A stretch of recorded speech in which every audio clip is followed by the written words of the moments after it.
always a chance that there could be other neurological issues involved. That's why nagkakaroon ng sensory processing difficulties.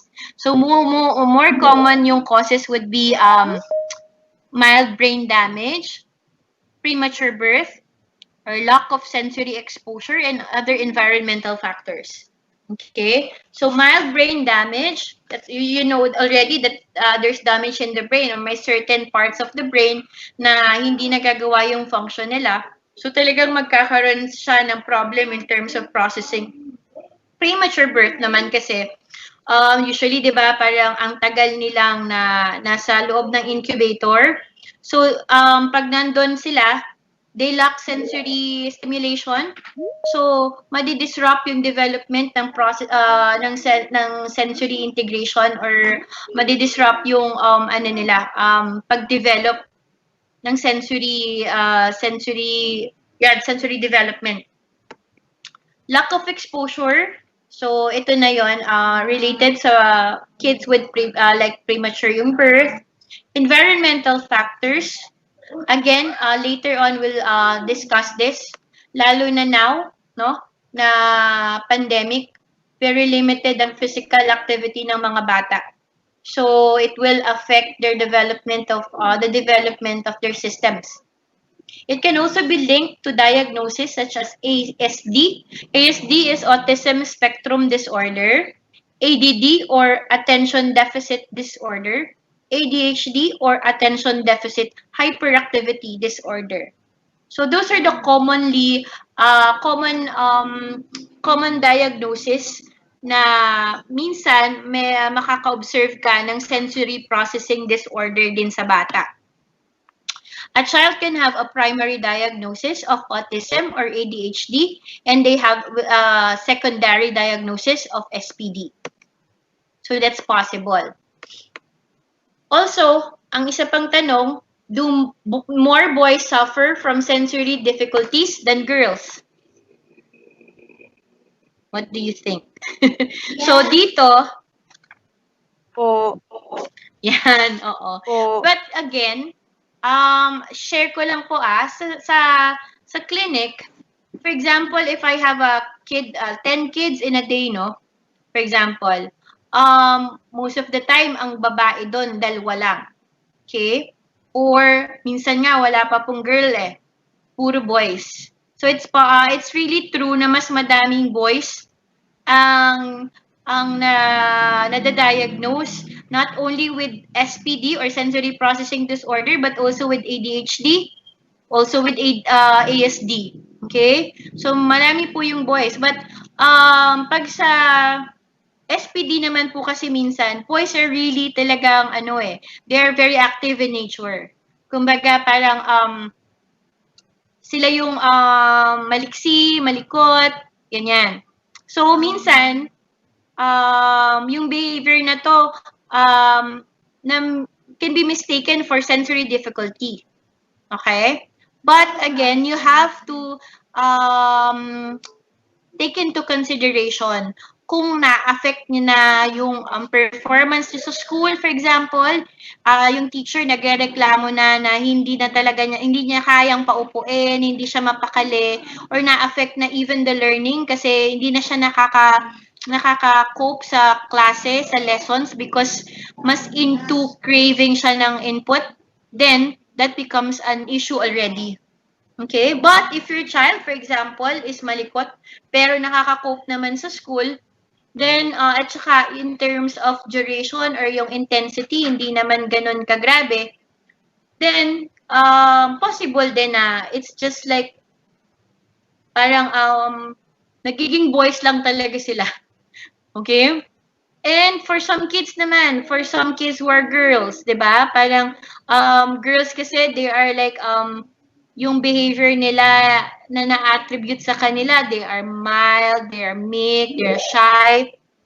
Pero what if kaya siya shy, like kunyari hindi siya nagjo-join sa mga activities sa school is because she has motor planning issues.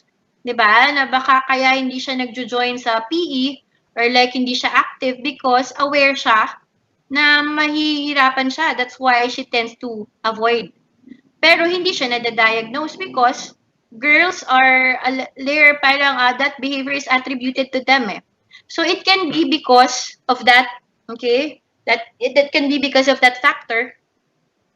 Also, boys do not develop fine motor skills or visual motor skills as early as girls.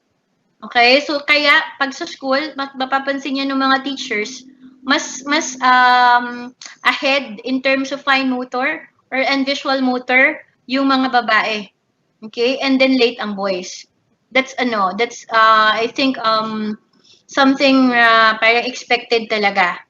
So yung writing, copying, ganyan, yung mga activities, using scissors and all, even academic performance, usually mas nag-excel ang girls. Okay? Next.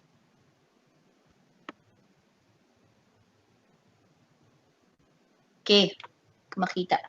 Is sensory processing disorder on the rise? Okay, this is a good topic talaga, this one. Alam niyo po kasi sa practice no, very common to eh. Mapapansin nyo, dati naman, ang sinasabi ng mga nasa same age level natin, no? Dati naman kasi hindi nadadiagnose yung mga batang ganyan. So, yan yung lagi nating sinasabi. Hindi tulad ng bata dati, yung mga bata ngayon. So, that's very, accurate observation. Kasi I can observe that, I can say, na iba talaga before. But again, we have to consider ano ba yung pagkakaiba dati at ngayon. So before, we are more active. Yung play natin is outside, 'di ba? We usually play outside, piko, patintero, habulan. So those are the common play that we have. But now kasi the kids, we are shifting to indoor recreation. So ano bang hawak ng mga bata? iPad, nood ng television, gadgets. So now, iba yung lifestyle nila. So that's why, based on experience, no, we will get patients or like mga referrals as early as 1 or 2 years old. The chief complaint would be, hindi po kasi siya nagsasalita. Hindi rin kami pinapansin pag tinatawag yung pangalan nila. Very common complaint. But then, during the interview, we'll ask, ano po bang ginagawa nila sa bahay? Or anong ginagawa ng bata sa bahay? And then, the parent will say, teacher, nanonood. Or like, nanonood ng video sa iPad. Or nag-YouTube ng mga educational toy. Or, educational program. Which is okay naman because they're stimulated. Because this kid can identify. They can name colors. They can name shapes. And even the letters at an early age. But if you give them something, like something physical to manipulate with, hindi na nila alam kung anong gagawin. So this one, this is a very common observation. Siguro ito yung reason also why nasasabi natin that SPD is on the rise. It's because of the lifestyle. So lalo na now, no, na parang dahil pandemic, lalo nang nawala ng chance yung mga bata to play outside because they are not allowed to play.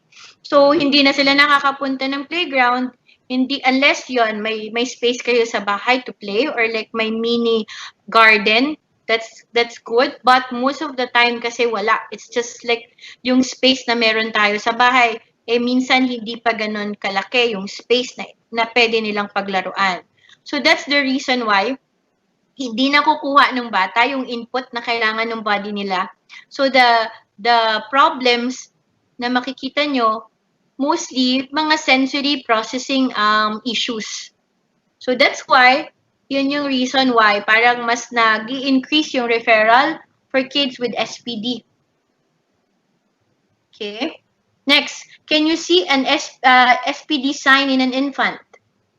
This is possible po, no? So one of the sign, madalas umiyak. And then we are unable to console the kid. Okay? They don't want anybody to hold them. Mas nag-react sila pag kunyari ginagalaw sila or like hinahawakan. They prefer to be laid in the bed and calm himself to sleep by himself. instead of being rocked or cuddled. So this is possible. Or dun sa isang side naman, hindi naman sila mapakali or makatulog pag hindi pag walang movement. Alright? Can be either yung isa or it can be under-responsive sila or over-responsive sila. They have difficulty with sucking and breastfeeding. Also, they don't exhibit normal pain reaction. Makikita nyo yan pag kunyari, pag bibigyan na sila ng shot. So, usually, hindi sila umiiyak pag tinuturukan. They have aversion to water, so pahirap pang paliguan or suotan ng damit because it's textured. They have trouble sleeping or settling into normal sleep-wake cycle. Okay, so those are the common signs. Also, they have difficulty using both hands together to hold yung bottle nila. Okay, or to crawl or to move. Okay, so that's why minsan is actually parang a warning red flag for us if the kid hindi sila nag-crawl. Okay, if you are a mom and you have a baby right now, I suggest na ipa-crawl nyo sila. Even if they want to skip it, you try to encourage them to do it. Crawling is very important sa development ng mga bata, no? Kasi when they crawl, they're using both sides of the body.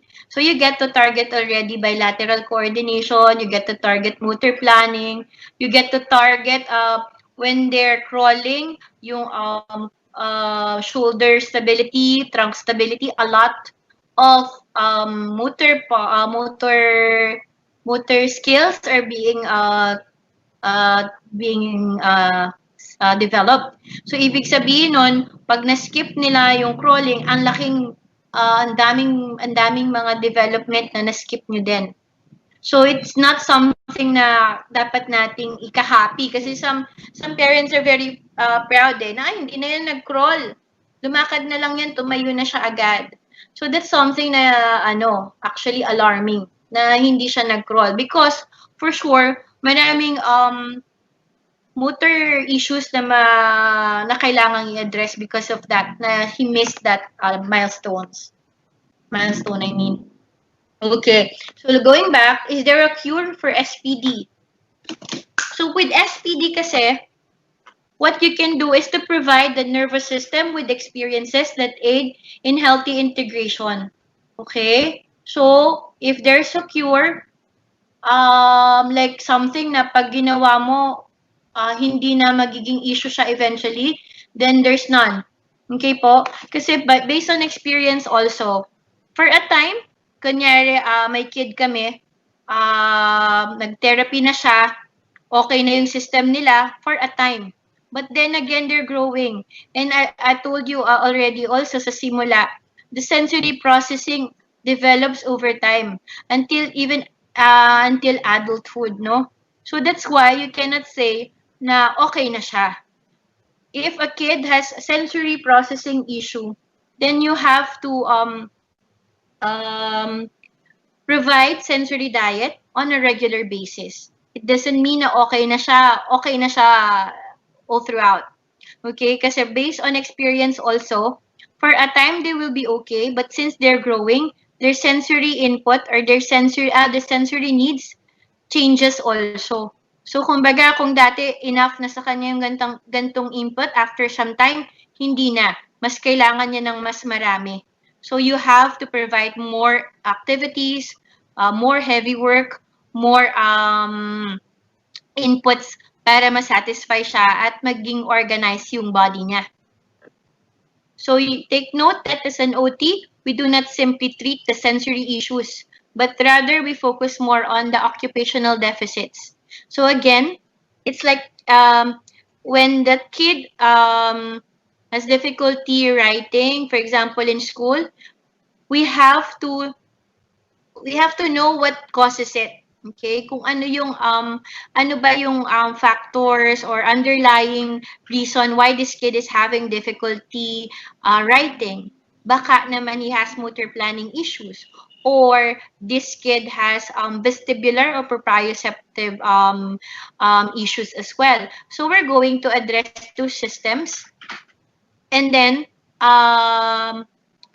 saka natin ifo-focus yung writing niya when the underlying issues are resolved already or are improving.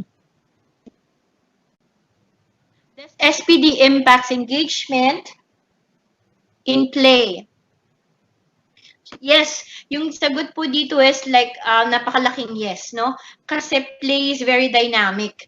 Our child's nervous system is constantly taking new information while nagpe-play sila. So lahat ng systems are at work. So play relies on effective sensory processing of visual, auditory, vestibular, probe, and tactile. Lahat yan nag-work together. So this is why, if your kid is not playing, for example, he's more into gadgets, hindi walang physical play or very limited ang physical play, then you expect that magkakaroon siya with ng issues with sensory processing. That's for sure. And that's why I highly encourage you to let your kids play kahit sa bahay. So, ano ba yung mga play? Anything physical. Okay? So, that's why I also suggest sa mga parents to give simple obstacle course at home. Kasi you get to target, you give already physical activity because it's movement. Plus at the same time, you will target other skills like yung pwede kayong mag-incorporate ng concepts. Also, you can target work behaviors like yung focus niya, yung attention niya to task, okay? Frustration tolerance niya, those things. So you can target a lot of things already by giving your child imposed movement activity at home. Next, this explains also why play is crucial in healthy development of the brain and the body. Why does my child refuse to play on the playground? Okay. So your child may be experiencing yung katulad ng sinabi natin kanina, pag over-responsive ang vestibular system, they may be experiencing gravitational insecurity, which is sign of vestibular difficulty. So ano ba yung sign ng GI or tinatawag nating gravitational insecurity? They have extreme anxiety when feet leaves the ground. So ayaw nila na yung paa nila tataas or like mahihiwalay sa ground or sa floor. They do not like having their head upside down like we mentioned kanina. They have fear of heights or falling. They're uneasy when walking on uneven surfaces. Na-alarm sila when they are tipped backward. Okay, yung head nila nadi-displace because of that. So ayaw nila nung ganung input. Next, why can my child figure out how to play with the new toy? With this one, yung primary reason behind this is because of motor planning abilities, which help him to figure out how to play. But because of motor planning issue, nahihirapan nahihirapan siya with ideation, nahihirapan siya with planning and with execution. So they struggle with how to plan how to use their fingers or their hands to use the toy or their whole body to use a play equipment. So yung mga activities in the playground like going up the ladder, sliding, okay? So using the monkey bars, very challenging yun sa kanila. So what do you need to do? If your child has motor planning difficulty, yung pinaka pwedeng gawin nyo is to, number one, you break down the activity into simpler steps. Okay, padaliin nyo yung task. After that, you address it one at a time. And then when he's used to it already, saka nyo siya gawin as a whole. And then you see if it helps. Okay? Now you're breaking it down. Another thing that you can do is to demonstrate how to use it, the toy, for example. So may mga videos tayo sa page, I have short video clips about that. So how you're going to teach your kids, lalo na if they have motor planning issues. So dahan-dahanin nyo siya. even if it's a simple task lang like getting or shooting, you do it, and then later on you try to challenge it. You try to challenge them para mas lalo silang ma-motivate to participate. Kasi the thing with kids with motor planning issues, they tend to have low self-esteem. So, hindi sila ganun ka-confident to try. So, usually, sila yung nagno-no agad, hindi pa nila sinusubukan. So, that's why you have to make the activity very simple para ma-encourage sila to work or to do it. Also, you can use pictures or picture schedule to teach them yung sequence ng movement. That's another thing that you can do. Next, why can't my child play with other kids? So because playing is a social situation, they need to interact with other kids, no? It requires attention to the outside world. It is also something na parang they cannot tolerate if, for example, your kid has tactile issues because yun nga, they don't want to be touched. They avoid those situations. Or if your kid is over-responsive sa like probe or festive, they avoid yung mga masyadong kumbaga yung mga unexpected na galaw. Okay? So they don't like it. That's why they want to play on their own or they want to play alone. So what to do? You try with small organized group activities lang. So you try with dyad lang dahil walang sila, and then you facilitate the play, and then when it's ready you can like alternate it with a bigger group or tatlo, apat, and then go back to mas maliit para yung mag-adjust yung adjustment niya is hindi ganun kahirap. Next, when someone throws a ball to my child, he covers his face and ducks. Bakit? So this is a common response pag a kid has visual and vestibular processing problem. So bakit? So pag visual system kasi, they cannot discriminate like how far the object is from them. Okay? So pag nakikita nila, hindi nila alam, hindi nila calculate yung distance ng object, even the direction of the object. So those are the things na nahihirapan sila. With vestibular naman, yung movement nung katawan nila, hindi sila makahabol. Like for example, yung direction, di ba? You're supposed to move your body. You have to do body adjustment or postural adjustment. But because of vestibular issues, hindi nila nagagawa yun ng maayos. So imagine the panic, for example, dun sa bata, na may paparating na bola sa kanila, pero hindi sila makagalaw. So that's one of the reason why. So they tend to just avoid it, and then iwasan na lang yung bola. So that can be another sign also of a motor planning issue. So if your child has difficulty doing that, then I think you have to work on those areas. Why does my teenager follow us around instead of doing something? Okay, so kids with SPT have difficult time thinking about what to do. So most of the time, lalo na pag teenagers, diba, parang we expect them to do things on their own.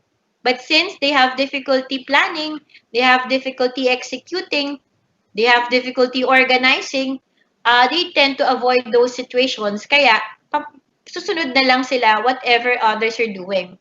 So, possible that they are overwhelmed agad-agad. So, instead of trying it, okay, by themselves, they just follow what others are doing. They have difficulty deciding what to do and how to accomplish the task. Okay, next. Does SPD impact academic performance? Well, the answer to this is yes. If sensory processing is inefficient, then nagkakaroon ng problem in terms of performance sa school. So, papasok doon yung ability nila to process everything, to screen out kung ano ba yung mga irrelevant na input from the environment. So this will affect their attention, ganyan.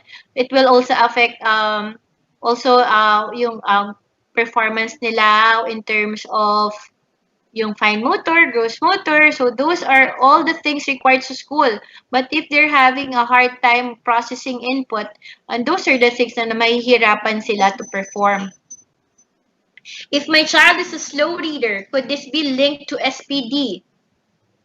So yes, it's possible as well because again, that's a visual processing. There's visual processing there. Well, when you're reading, there is also vestibular processing.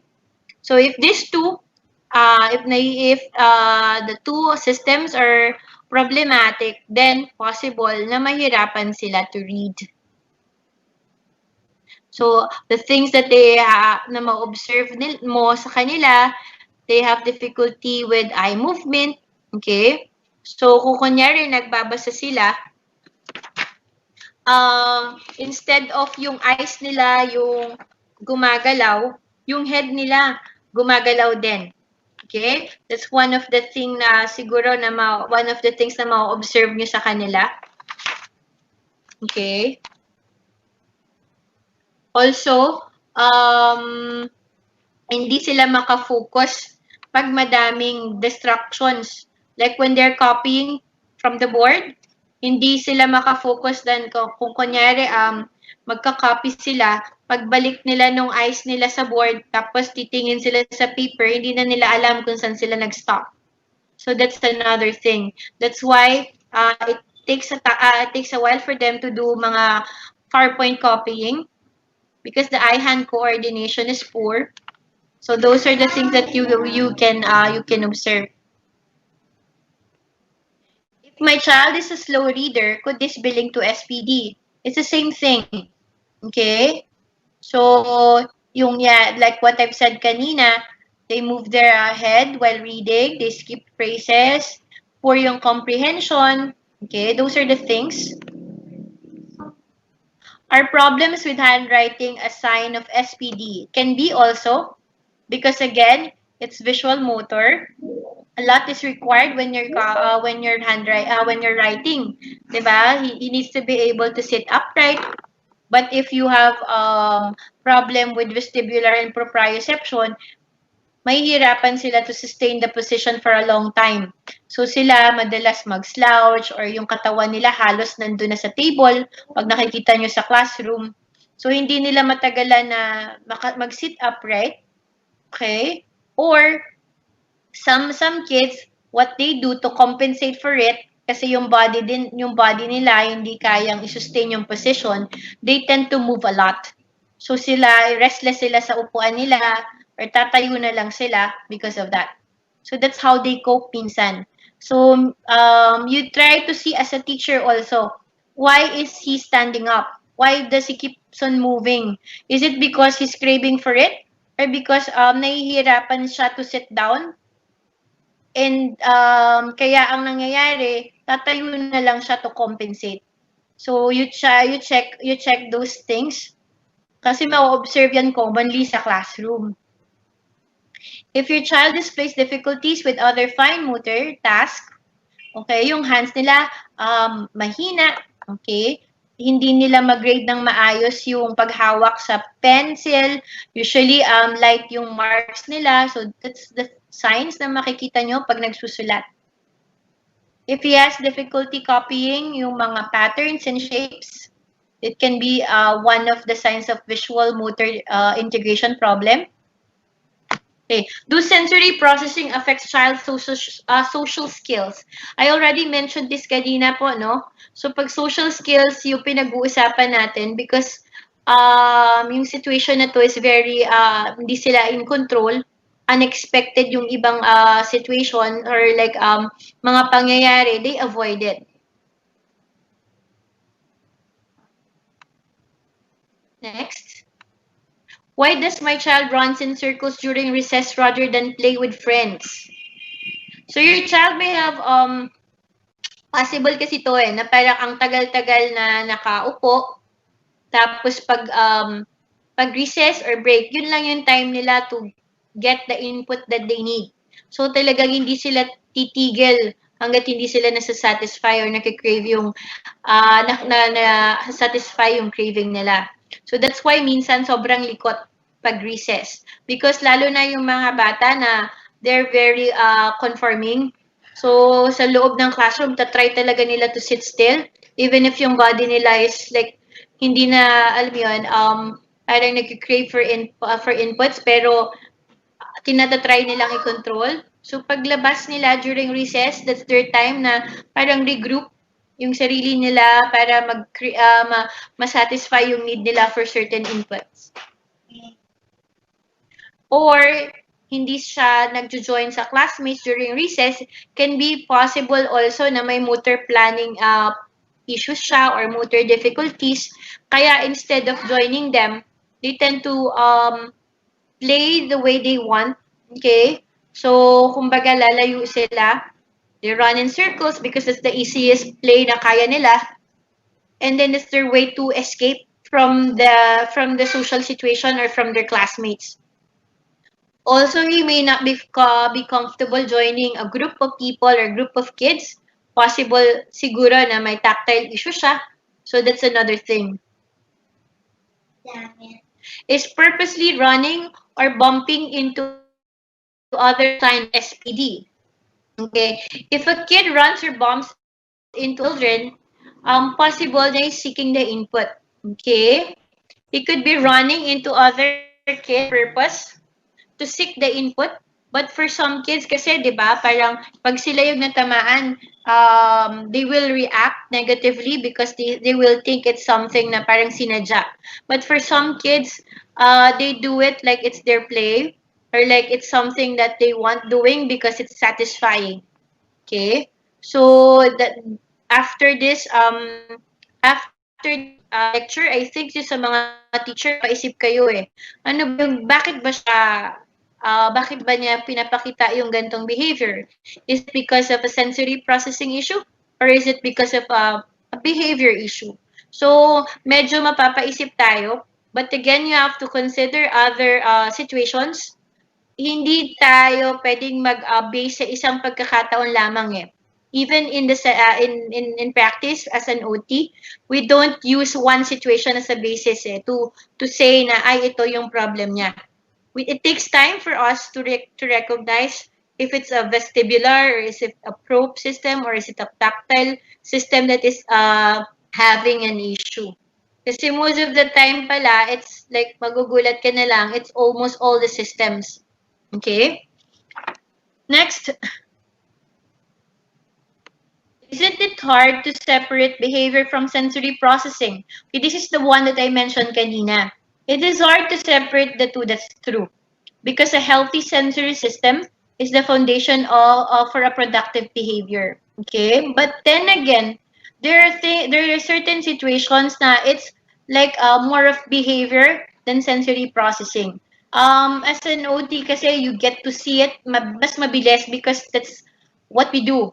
Okay? That's what we see every time. So for us, makikita natin if it's a behavior problem or it's something sensory in nature. So if you're a teacher, you try to observe him in different situations like what I've said kanina. Okay? Or you can ask you can ask me if basta you have to tell me ano bang iba't ibang situations na na-observe niyo tong batang ito. Like na pinapakita yung gantong behavior. Okay. If my child is accused of being disruptive in school, can it be SPD? Yes, it can be.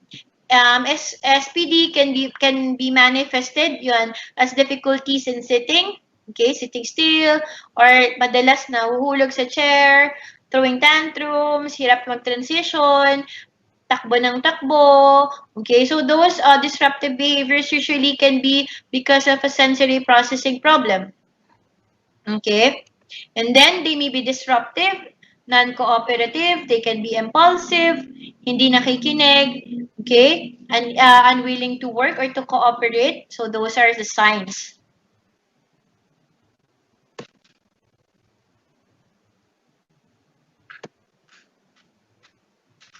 Same thing also why your child can sit still in school. Alright? Because the school, very little yung opportunity for movement lalo na if it's during class time. So what they do, they tend to crave for it. Okay? Their body responds to their craving. So they're not in control. So that's why even if you ask them to stop, minsan hindi nila kaya. Lalo na if they're like smaller kids. Sometimes even if you prompt them physically to sit down, they can't. So those are the things na ma-observe nyo sa school, lalo na if you're siguro preschool teacher, ganyan. Or like grade 1, kasi parang ano pa almost bata pa sila So what to do? You give yung movement breaks throughout the day sa classroom. You give a whole class movement. Okay? You assign classroom chores to certain students na nagki-crave ng physical or ng sensory input and give them heavy work activities or heavy errands. Why does my child slouch or lie down on the desk during school?